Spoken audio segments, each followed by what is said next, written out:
کہ اس کے جتنے بھی اسٹیک ہولڈرز تھے، اس میں بار کونسل سمیت بار ایسوسی ایشن اور اس میں جتنے بھی آل پارٹی سے لے کر پولیٹیکل پارٹیز تک، پی ایم اے سے لے کر سارے اسٹیک ہولڈر، سول سوسائٹی سے لے کر سارے مجبوراً آج اکٹھے ہو گئے ہیں. اور اس پریس کانفرنس جو ڈاکٹر عبد المالک بلوچ سابق وزیر اعلیٰ ہیں کی قیادت میں جو پریس کانفرنس ہوا ہے، یہ لاقانونیت کی وجہ سے ہوا ہے.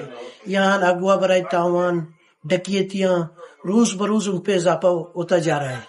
اور جو لا انفورسمنٹ ایجنسیز ہیں، جن کے جو ڈومین ہیں، جن کے جو اختیارات ہیں، اسی کے تحت ان کو کام کرنا ہے، وہ اپنے اختیارات اور ڈومین میں رہ کر جو ان کو ذمہ داریاں ادا کرنی چاہیے وہ نہیں کر رہے ہیں. خاص کر یہ دو بندے ہمارے جو تاجران ہیں، یہ کاروباری حضرات یہ اغوا ہوئے ہیں اور پچھلے 1 مہینہ گزر گیا، ابھی تک ان کی بازیابی ممکن نہیں ہو سکی ہے. یقیناً یہ یہاں کی انتظامیہ کی ناکامی ہے. لوگ یہی پریزمپشن کر رہے ہیں کہ شاید یہ جو اغوا کار ہیں یہ اتنے یا تو بااثر ہیں یا ان کے کنیکشن کہیں تانے بانے کہیں سے ایسے با اختیار اداروں کے کسی بھی افراد سے تو ملتے جلتے ہیں. وگرنہ اس جدید ٹیکنالوجی کے دور میں ان کو ٹریس کرنا اور پکڑنا اتنا مشکل کام تو نہیں ہے.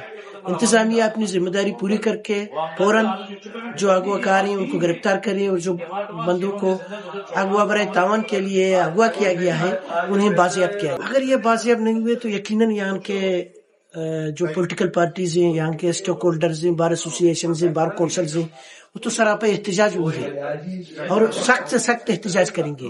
یقیناً یہاں کے اگر کاروباری حضرات کو پروٹیکشن نہیں ہوگا، یہاں کے ایجوکیٹڈ طبقات کو پروٹیکشن نہیں ہوگا تو انتظامیہ تو اپنے ذمہ داریوں کو پورا کرنے میں ناکام رہا ہوگا. اگر یہ نہیں ہوئے تو یہاں حالات بہت خراب ہوں گے اور اس کے بالکل دورس منفی نتائج برآمد ہوں گے. اس لیے میں یہاں کے ضلع انتظامیہ صوبائی حکومت سے ایک بار پھر اپیل کرتا ہوں کہ اپنی ذمہ داریوں کو پورا کر کے اغوا کاروں کو گرفتار کر کے ان 2 افراد سمیت باقی جو افراد اغوا ہیں ان کو بازیاب کیا جائے.